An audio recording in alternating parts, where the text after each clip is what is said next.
counting Africa now. S2, aLive. And now he has a team anymore, so I can't say any of those like stupid things that end in aLive. Yeah. I'll never make it into the YouTube highlight videos now. Well, maybe won't. Maybe this guy won't either.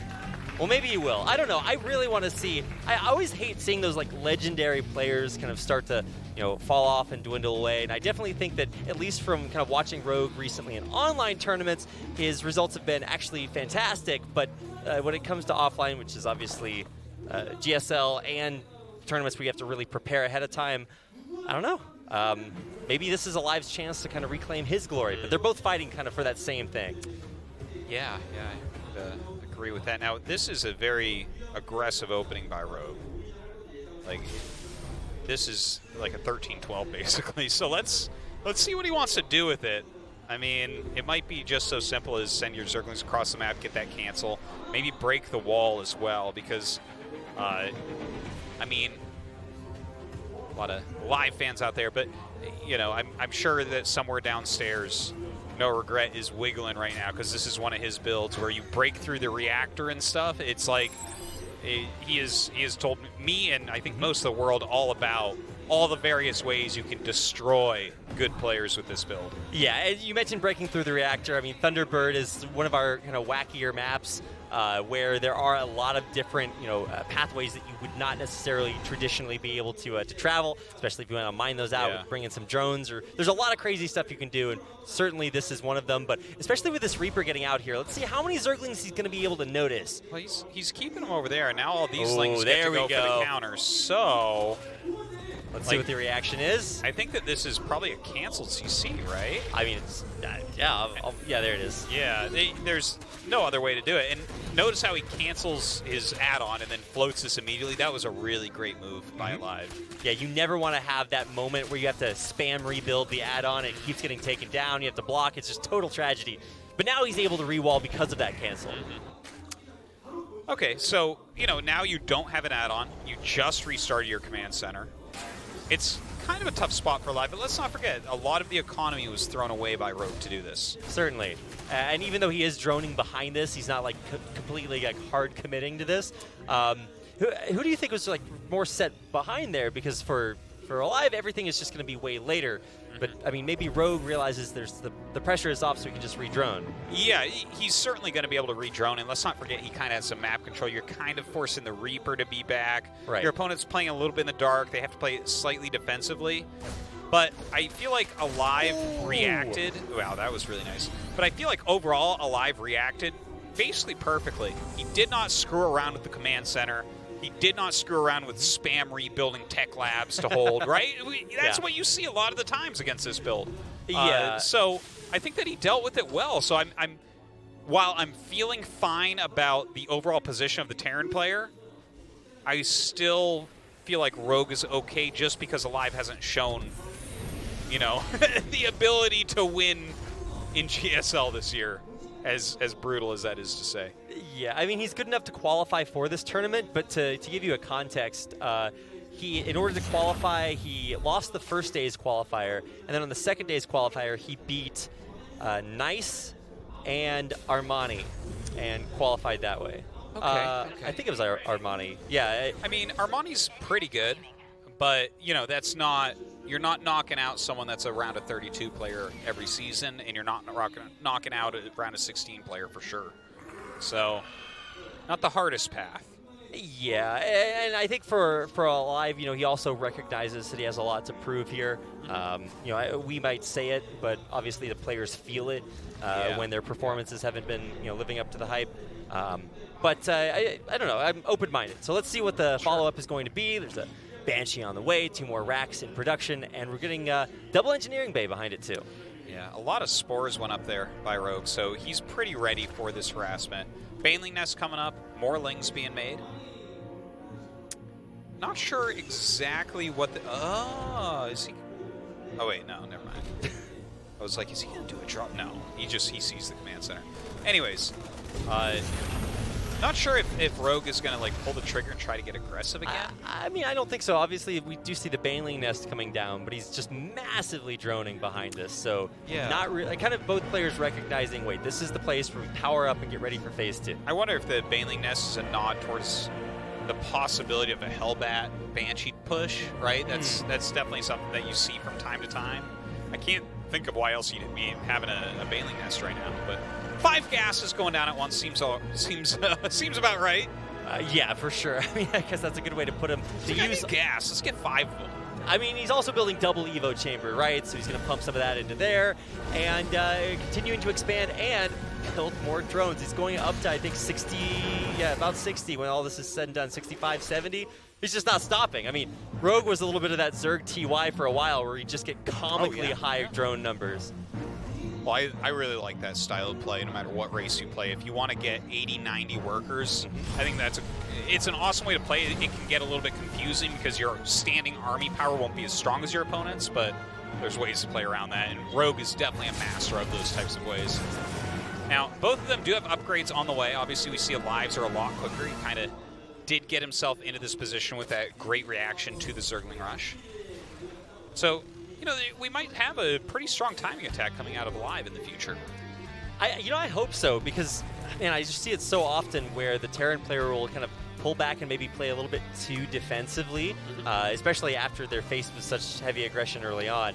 And you know, right now that's the kind of the mode that aLive is in. He's like, oh, I just need to make sure that I build my depot walls and have all of my defense set up. And this is his way of getting out on the map, trying to clean up the creep a little bit and maybe have an option to do something aggressive. Yeah, clearing some of this creep is really important right now. What aLive should be aiming for is a maxed out 2-2 timing push. Because if he hits that, he's going to be up to upgrades. His army's going to be at like peak strength. Rogue is like, I mean, it looks like it's going to be Ling Bane Muta here from Rogue, and max out 2-2. As long as you micro that, control that correctly, you're going to be in a good spot as aLive, I think. Yeah, absolutely. I mean, we're not quite maxed out just yet, but I don't think that there's anything. Certainly, aLive's not going to push the issue before we get there. So this is yeah, good job controlling this creep. We haven't seen creep make it beyond the halfway point in the map, and that's kind of strange for a game that has been this passive, because usually you'll just see chaotic creep spread during these moments. Well, keeping that back is so important, like we mentioned before. Now, there's a second factory on the way, which is kind of interesting. Yeah. I think he'll probably switch into mines, but right now he has produced tanks mostly. A move out occurring. I wonder what his idea is with this. Like, is he going to try really hard to push the fort? It seems that way. A good job raising the depot right there, but obviously everything else outside that depot is probably not going to have a great day. And even though he pulls the majority of those lings back, he might really not have even needed to. I mean, there's not really that much coming back for it, but here are the mutas, and that's really going to be the tech switch that I'm not sure aLive would have noticed. Obviously, he saw the spire with a scan, but still, this is going to require a lot to deal with, especially without that turret in the mineral line. Has one at the natural, so that's good at least. The Muta's going to jump on it immediately, though. Rogue showing absolutely no fear. Does have to run away as the Marines stem up, though. He's squatulating there, Artosis. Yes, that was he squatulated those Mutas very quickly. Yeah, now he gets in, and watch as he squatulates right back out again. Actually, no! There's not enough Marines there, Artosis! Wow, he should have squatulated his Marines. That's should have known. You are correct. Your analysis impeccable as always. Yeah, now every other Terran unit might have to run away too. These tanks left unprotected, fodder for the swarm. Oh my God, those tanks getting sasquatulated right there. That's right, no one will believe they ever existed. No, certainly. Ling Bane just kind of rolling in right now. No micro on the Marines either. Everything just dying. Man, out of nowhere, Rogue just exploding over everything that aLive has. Yeah, I feel like we can see a difference in player skill by a little bit here. Like, Rogue pulled his attention a little bit. I feel like aLive lost a bit more Marines than he should have, a bit more SCVs than he should have here as well. And now his 2-2 is finishing. So if everything went right, he'd be maxing out right about now and pushing, right? This would be the perfect time, and you should have siege tanks with it or mines or whatever. You know, but he lost those 3 siege tanks in the front of the Lings. Basically, this situation went from this could have been amazing to, okay, we have to play a longer macro game. And the long macro games are oftentimes the places where aLive falls apart. Yeah, it's clear that he understands how to navigate maybe the early and mid game, but right, when it comes to these later game situations, I don't think historically he's shown a lot of strength there. So yeah. Some Baneling landmines laid, changelings out there getting scouting. I mean, Rogue seems to really be taking charge of this game. He's gotten pretty much all of the bases on his side of the map. He's just now expanding to his 1, 2, 3, 4, 5, 6. And instead of being able to push out and put on pressure, like you were saying, aLive now has to sit back and defend that fledgling base he's just now getting up.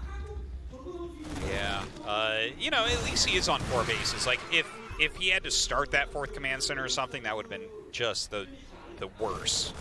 But looks like Rogue, no. that's kind of cute. Mine's out there to get a little bit of Baneling harassment going on. See how good. Okay, well, we'll never know how that story ends, but they're. Oh no! Okay, I thought those were flanking Banelings, but they're still gonna get in here. Barely. Oh my. Oh my God! 10 SCVs cry out, and we're suddenly silenced. 15 in the end, and there's more. Zerg flooding through the tiny cracks in this mineral armor. Oh my gosh. Thankfully, Marines are good, so he holds on there, but still losing more and more. Rogue is playing a really strong game, man. Oh, and a Nidus too. Really strong game. So, I mean, the old meme used to be that Rogue was the sexy boy, but he's reclaiming. Oh, okay, wow. All right, that was pretty sick. Oh, wow. Many wow. Some attractive Widow Mines there. It's a good day to be a Widow Mine, Artosis. I guess so. Look at this, counterattacking as that Nidus opens up. Oh my God, the Baneling's coming out and helping to clean up that army. Rogue is just trading really beautifully with his Link Bane Muta. You know, he's playing so nicely here. Yeah, he's never even put into a place where he has to attack head-on into anything. Yeah. He's attacking from every different direction. The Mutas are harassing, the Niduses are getting in, the Banelings are running by, and it's all just a little bit too much for aLive to handle. Yeah, a lot of the time, that's what can be hard for Link Bane Muta is the head-up confrontations. Right. That's why, you know, the 2-2 timing attack could have been a good idea. But you look at this, it's just counterattacks for days and picking off stray units.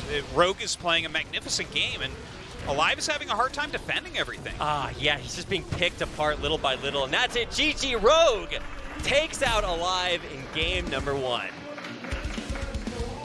All right. I mean, that looked like the Rogue of old. Not stylistically necessarily. Like, Link Bane Muta is not always his thing. I feel like he kind of rose up in the time of Hydralisks a lot, but it was awesome play. That was top tier Zerg play. aLive, I feel like he made a few good early decisions, and then his multitasking was a little bit off. His creep spread denial was very, very strong, though. Right? There were some redeeming things about aLive's play, but he's got to bring a hell of a lot more than that.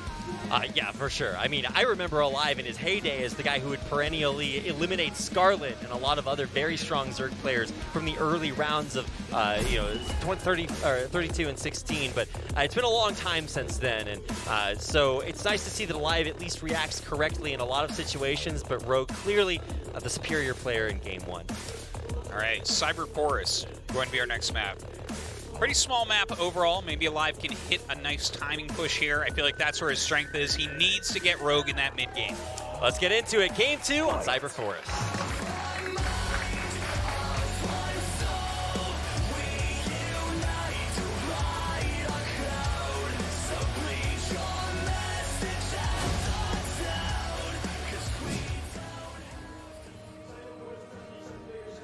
This is Cyber Forest, and our first player is Africa S2, aLive.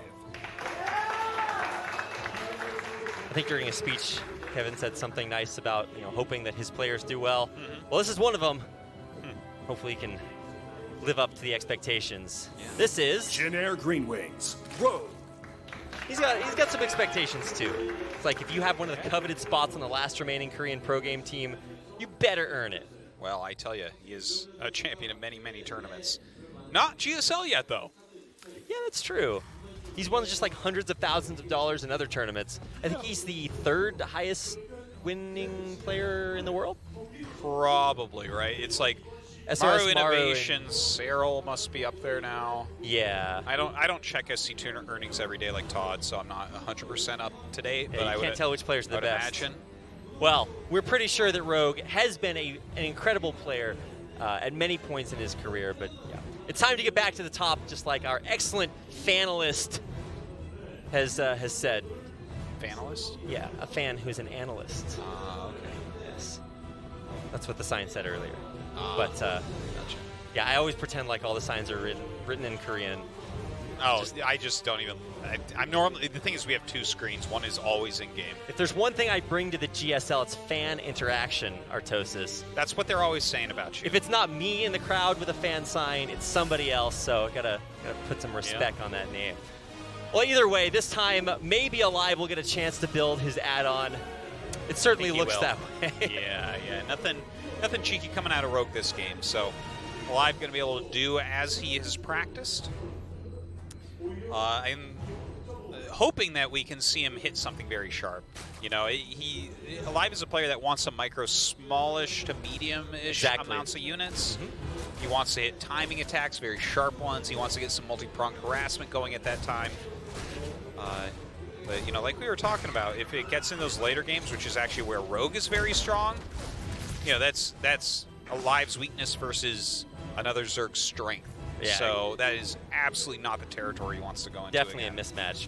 Yeah, for a long time, I think late 2016, when aLive was really putting up some big numbers, he would always do this like double medevac push that came out just so fast, so powerful, and a lot of Zergs were just unprepared for it. He got a lot of mileage off of that. But I think subsequently, especially with a lot of the map changes, not quite on par, especially if you have your tempo thrown off like Rogue is kind of able to do. But this time, you know, we're going according to schedule.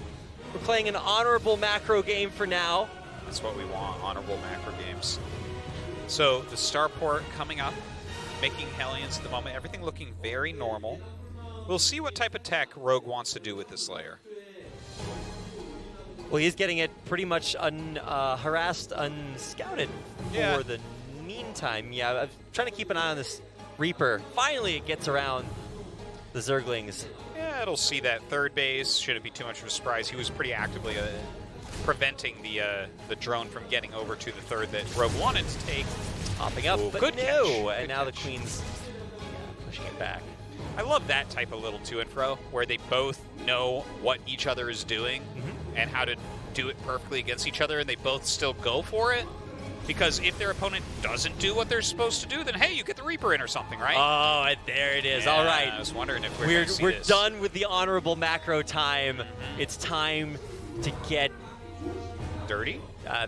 Yeah, that. Well, I guess the Nidus does technically go through the dirt or through the metal plating if that's the tile set for the map. But here it is actually dirt. That's right. That Nidus really has a can-do attitude. Yeah, no one knows the real science behind the Nidus. Maybe it's... Oh, I'm sure there's lore somewhere, but I don't think that it all fits in a tweet, so you're safe from that kind of retribution. Yes, I guess so. Okay, Nidus just about ready. A lot of Lings out here right now. And I love what he's doing. He's going to hit from the front and the back. God. And even the patrolling Marine doesn't see it. aLive, I'm so sorry your name is about to be invalidated.